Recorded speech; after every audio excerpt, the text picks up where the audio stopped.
Olá, turma, tudo bem? Vamos lá para a aula 15 do nosso curso de Química Inorgânica e nessa aula a gente vai estudar a eletroquímica.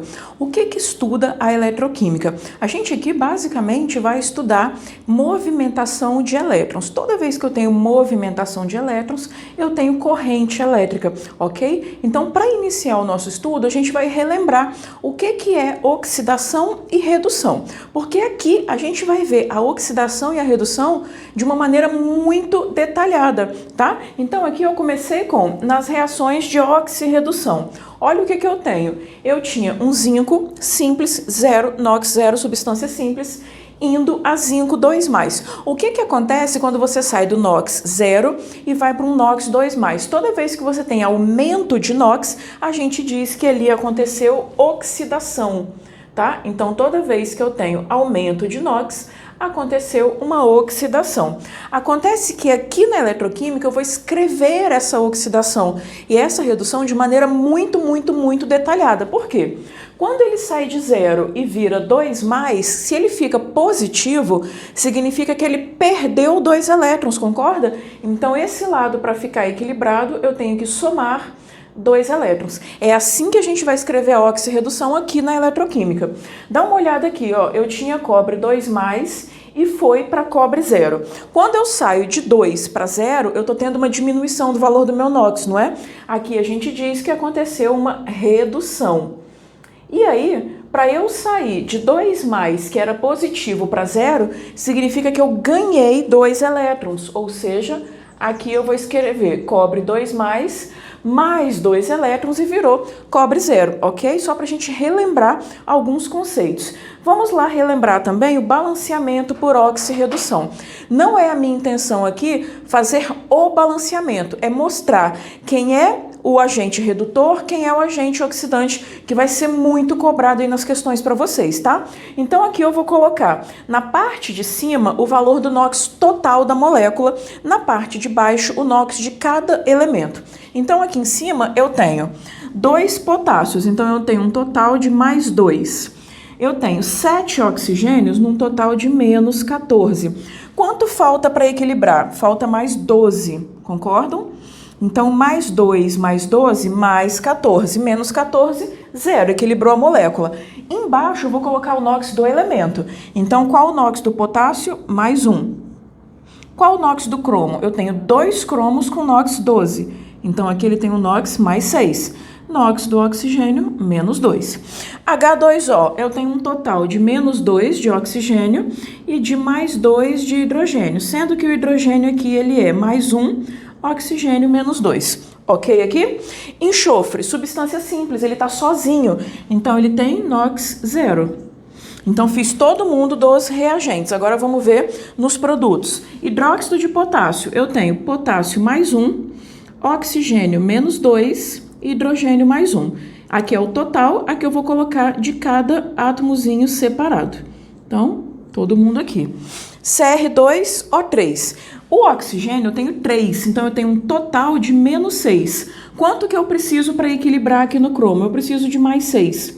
Se eu tenho 2 cromos e o NOx total é mais 6, o NOx de um cromo aqui foi mais 3. E do oxigênio, menos 2. Que a gente sabe que é possível identificar sem fazer a conta total, simplesmente cruzando, né? Cromo 3, oxigênio menos 2. Lembram disso? E aqui no SO2 eu tenho um total de menos 4 para o oxigênio e eu preciso ter um total de mais 4 para zerar a molécula, ou seja, eu tenho mais 4 para o enxofre e menos 2 para o oxigênio. Então, na linha de cima eu fiz o total da molécula, na linha de baixo o NOx de um elemento, que é ele que diz pra gente se oxidou ou reduziu, ok? Vamos procurar quem passou por esse processo? Vamos lá, eu tenho um cromo que saiu de 6 aqui e veio para 3, concordam? Então, vamos olhar aqui. Eu tenho um cromo que saiu do 6, deixa eu ver se eu consigo fazer retinho, e veio aqui para o 3. O que aconteceu com o cromo? Se ele saiu de 6 para 3, o NOx dele diminuiu. Então, o que houve ali? Houve uma redução. Então, aqui a gente teve um processo de redução.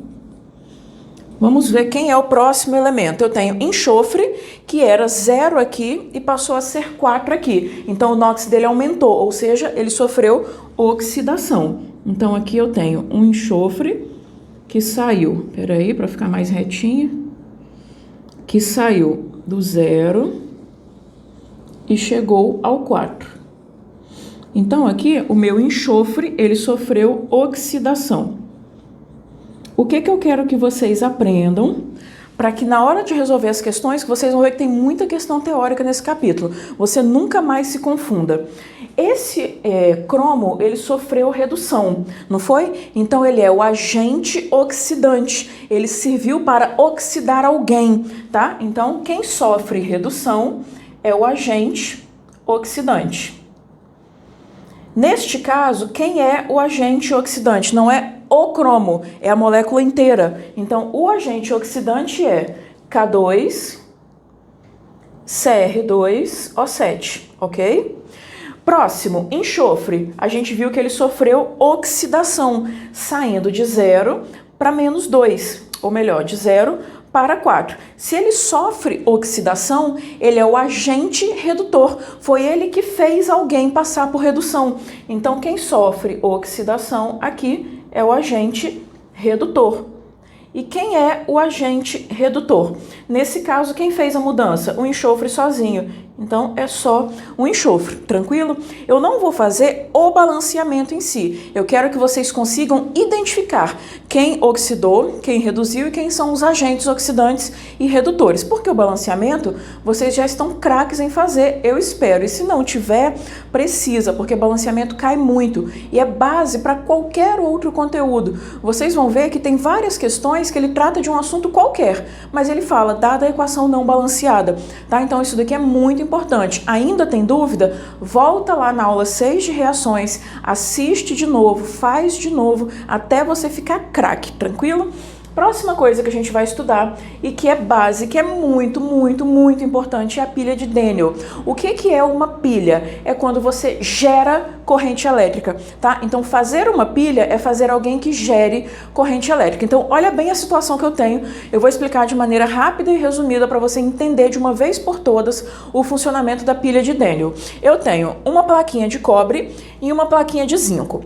Nessa plaquinha de cobre, eu tenho mergulhada aqui uma solução de sulfato de cobre. Vou botar aqui, ó, sulfato de cobre, ok?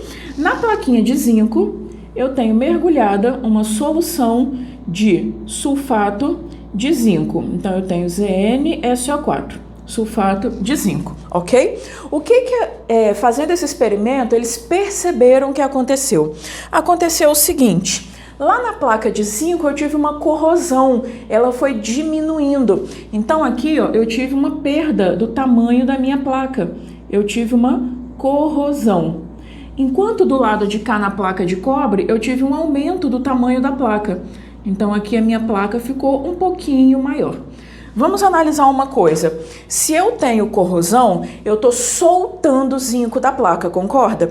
Então, lá na minha solução, eu tenho zinco 2+. Por quê? Esse ZnSO4, ele é desse jeitinho. Sulfato de zinco, que dissocia em Zn2+, mais SO4, 2-. Concordam? Então, na solução, eu tenho zinco 2+. Saiu da placa, ela é uma placa de zinco com zinco puro, zinco 0. Então, sai zinco 0 e vira zinco 2+. Então, nessa placa, ou melhor, nessa corrosão, está acontecendo o seguinte: zinco 0 indo a zinco 2+. Nós já vimos ali que para mostrar de forma detalhada o que está acontecendo, se eu tenho do 0 para o 2+, o meu NOx aumentou. O que está acontecendo aqui? Está acontecendo uma oxidação, não é? Você tem aumento de NOx. Então aqui, ó, eu tenho que colocar mais 2 elétrons e eu já tenho uma característica. Está acontecendo aqui uma oxidação. Outra coisa que acontece, se está soltando o zinco da placa e indo para a solução, vocês concordam que essa solução fica mais concentrada? Porque o que estava na placa foi para a solução. Então, aqui eu tenho uma solução mais concentrada. Depois eu vou fazer um resuminho, tá? Aqui é para vocês entenderem tudo o que está acontecendo. Então, eu tenho uma solução mais concentrada. Vamos ver agora o que acontece desse lado? Aqui houve um acúmulo de cobre na placa. Ao invés dela ficar corroída, igual aconteceu lá, aqui não. Aqui ficou uma placa de cobre um pouquinho maior. Então, olha o que acontece. Na solução, o que eu tenho? O sulfato de cobre, ele se dissocia dessa forma. Eu tenho cobre 2+, mais SO4 2-, não é? Saiu o cobre 2+ da solução e grudou na placa. Então, o cobre 2+ virou o cobre 0, cobre puro na placa. Então, eu tenho que o cobre 2+, ele foi para cobre 0. Quando sai de 2 para 0, você tem uma diminuição do valor do NOx, você tem redução. Então, aqui acontece uma redução. Para eu sair de 2+ para 0, eu tenho que ganhar 2 elétrons. Concordam? Se houve uma redução, dá uma olhada também no que acontece. Aqui na minha solução tinha uma quantidade de sulfato de cobre, que foi sendo retirada e colando na placa. Ou seja, a minha solução aqui está mais diluída. Então, aqui eu tenho uma solução que está mais diluída. Então, enquanto lá a solução concentra, aqui a solução dilui. Outra coisa que a gente tem de importante é isso daqui, ó, que a gente chama de ponte salina. O que é a ponte salina? Tá vendo que a solução aqui vai perdendo cobre 2+? Se ela perde cátion, alguém tem que repor cátion nessa solução para ela não ficar instável, ela tem que ficar o tempo inteiro neutra. E do lado de cá, ela vai recebendo o seu zinco 2+, ou seja, eu preciso ir completando com algum ânion, tá? Então, a ponte salina serve para você manter a solução equilibrada. Tranquilo? Outra coisa, agora a gente tem o seguinte, saiu daqui zinco 0 e virou zinco 2+. Foi de zinco 0 para zinco 2+. Lá na minha placa de zinco, olha o que acontece. Sai de zinco 0 para zinco 2+. Ou seja, eu estou tendo capacidade de perder elétrons, não é? Então, aqui, ó, placa negativa, porque ela tem elétron para perder. Na placa onde tem cobre 2+ e vai para cobre 0, eu estou tendo um recebimento de elétrons. Então, na verdade, o que eu tenho ali é carga positiva sobrando. Então, essa placa, ela é uma plaquinha que tem mais carga positiva. Aí, olha só, onde eu tenho um depósito de cargas negativas, depósito de ânion, anodo. Então, deste ladinho aqui, eu tenho anodo. Desse lado, eu tenho um depósito de cargas positivas, depósito de cátion, cátodo, ok? Então, depósito de carga negativa, anodo, depósito de carga positiva, cátodo, tranquilo? Então, o que a gente costuma falar para vocês fixarem? O cátodo, ele sofre redução, então, cátodo reduz. O anodo, ele sempre oxida. Então, vou passar aqui do lado um truquezinho para a gente sempre lembrar dessas regrinhas. Vamos lá anotar algumas coisas? Então, lá na placa negativa, no anodo sempre acontece oxidação. Então, o anodo oxida. Sempre que acontece oxidação, a solução fica mais concentrada. Então, aqui, ó, eu tenho uma solução mais concentrada. Vamos ver agora o que acontece na placa do cátodo. O cátodo sempre reduz. Então, o cátodo sempre sofre redução. E ali eu tenho uma solução diluída, já que ela está perdendo. Nesse caso, a minha solução perde cobre para colar na placa, tá? Então, uma solução diluída. Os elétrons, eles sempre se movimentam do menor para o maior. Então, a minha corrente elétrica é gerada neste sentido, de sair do anodo para o cátodo. Aí, o que eu gosto de fazer para vocês lembrarem? Cátodo reduz, anodo oxida. Cátodo é positivo, anodo é negativo. E aí, o sentido da minha corrente. Então, cátodo reduz, anodo oxida é a famosa regrinha do Kral. Agora a gente vai ver outra forma de escrever aquela mesma pilha, que é anodo / cátodo. Então, aqui eu coloquei zinco 0 indo a zinco 2+, / cobre 2+, indo a cobre 0. Então, você tem o 0 que vai virar 2+, o que aconteceu com o NOx? Do 0 para o 2+, aumentou, teve oxidação. Então, a gente sabe que cátodo reduz, anodo oxida. Então, anodo. O cobre 2+, foi para cobre 0. De 2 para 0, reduziu o NOx, teve redução. Cátodo reduz. Então, é o meu cátodo. E aqui, as energias potenciais. Então, qual é o potencial de redução e o potencial de oxidação?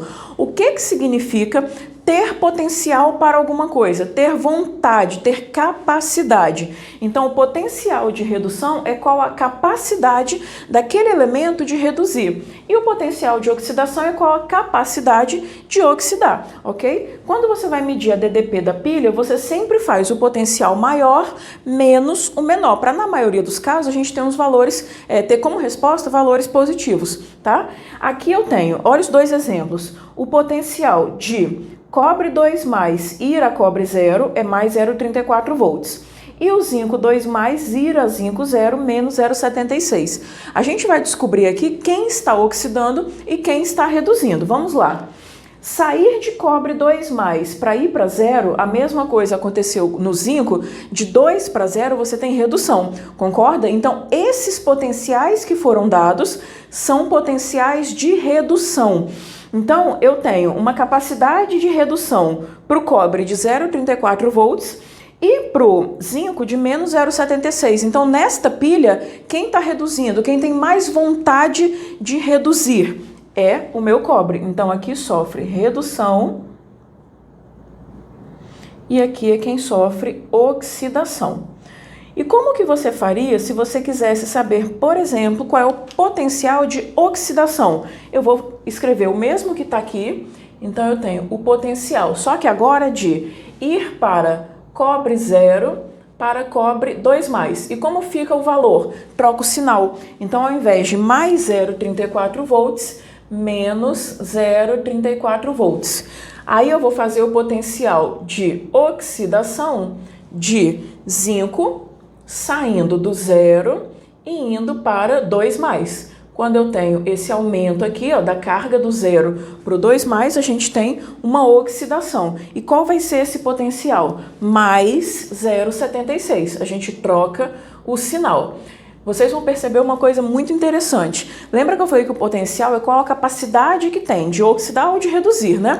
Nesse caso, sair do 0 para o 2 é de oxidar. Quem tem mais capacidade de oxidar? O 0,76. Então, o zinco, em qualquer situação, ele sofre oxidação e o cobre sofre redução.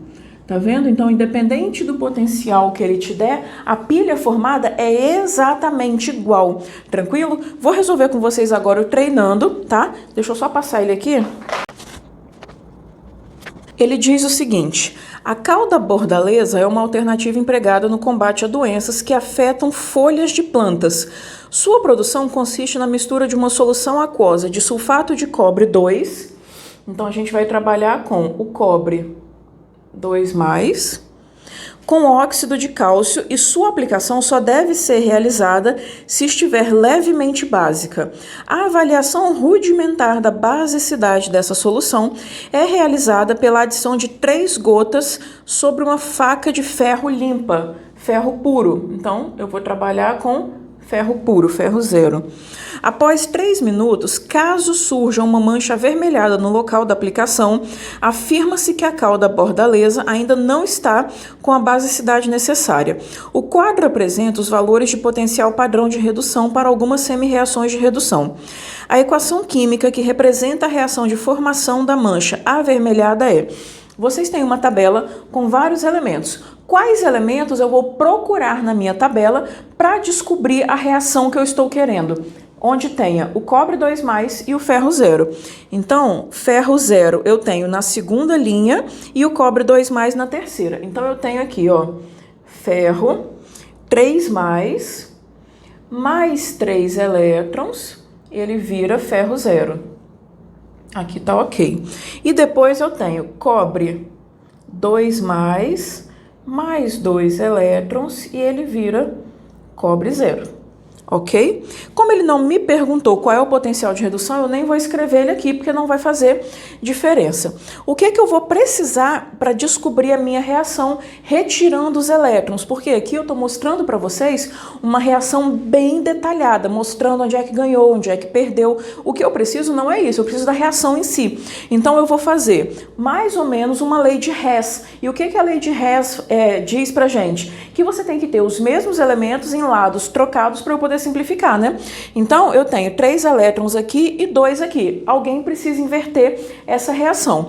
Embaixo, eu vou multiplicar ela inteira por 3, porque vai aparecer 6 elétrons. E em cima, inteira por 2, porque também vai aparecer 6 elétrons. Então, vamos lá? Primeiro, multiplicando a de cima toda por 2, multiplica por 2 e a de baixo multiplica por 3. Na de cima, eu vou ficar com 2 ferros, 3 mais 6 elétrons, indo a 2 ferros, 0. A de baixo, além de multiplicar por 3, eu vou inverter. Então, aqui eu vou ficar com 3 cobres, 0, indo a 3 cobres, 2 mais 6 elétrons, ok? Se fosse o caso de você precisar dos potenciais que ele te deu, única coisa que é diferente na lei de Hess, que lá a gente multiplicava a entalpia também, né? Por 2, por 3, por quanto fosse. Aqui você não multiplica os potenciais, tá? Você simplesmente troca o sinal, mas na hora de multiplicar por 2 ou por 3, você não multiplica o valor. Então vamos lá. Eu tenho 6 elétrons desse lado e 6 elétrons desse lado. O que sobrou deste lado? 2 ferros, 3 mais 3 cobres, 0. Do outro lado sobrou 2 ferros, 0, mais 3 cobres, 2 mais, ok? Então aqui eu tenho um balanceamento que vai ser tanto pela oxirredução, tanto pelo balanceamento iônico. Lembra disso que a gente fez lá? Então, se eu multiplicar as cargas, 2 vezes 3, 6... 3 vezes 0, 0. Deste lado eu tenho um total de 6 cargas. Do lado de cá, 2 vezes 0 e 3 vezes 2, 6. Só para a gente aproveitar o embalo e ver quem oxidou e quem reduziu. Eu tenho um ferro 3 mais saindo para ferro 0. Quem sai de 3 mais para 0, reduziu, sofre redução. O cobre 0 saiu para cobre 2 mais. NOx aumentou, então ali ele sofreu uma oxidação. Tranquilo? Próximo que eu vou falar para vocês agora é sobre o metal de sacrifício, já vou fazer o treinando. O que é o metal de sacrifício? É você pensar em proteger um metal com um outro metal que tem um potencial de oxidação maior. Por exemplo, são exemplos muito comuns que tem aí na apostila, tem em provas.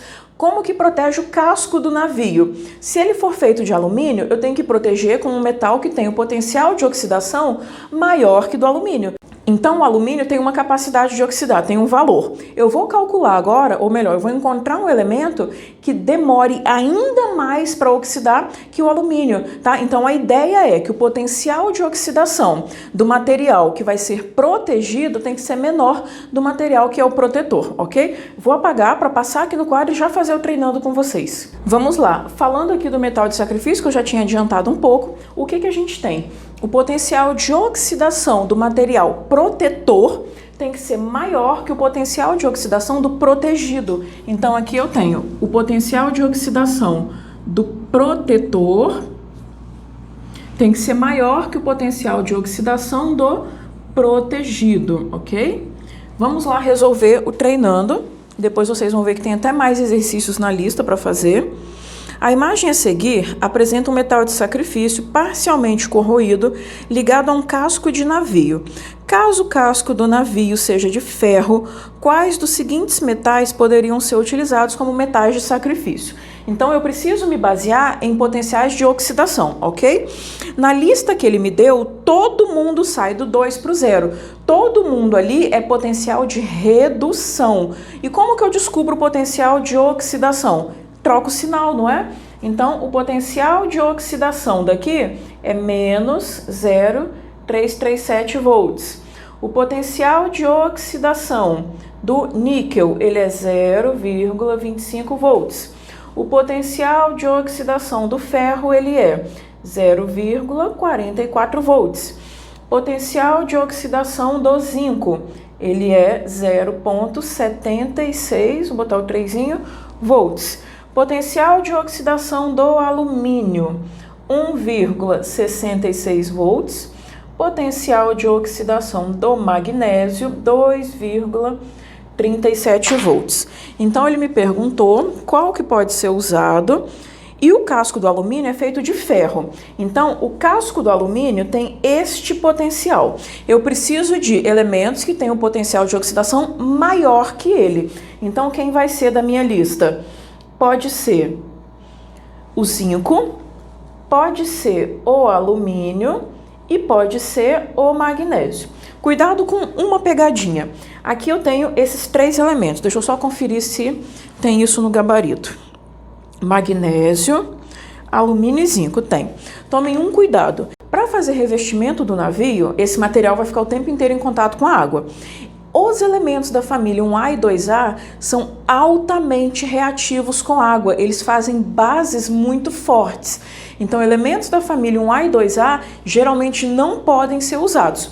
Por que o magnésio pode? Lembra que ele é uma exceção? Quando a gente fala, quem são as bases fortes? Família 1A e 2A, com exceção de berílio e magnésio, tá? Então, cuidado com isso, com a pegadinha. Elementos da família 1A e 2A não são bons para fazer revestimento de casco de navio, por ser altamente reativo na água. O magnésio pode, porque ele é uma exceção, ele não forma uma base muito forte. Tranquilo? Agora a gente vai ver, deixa eu só olhar aqui o próximo, as pilhas em série.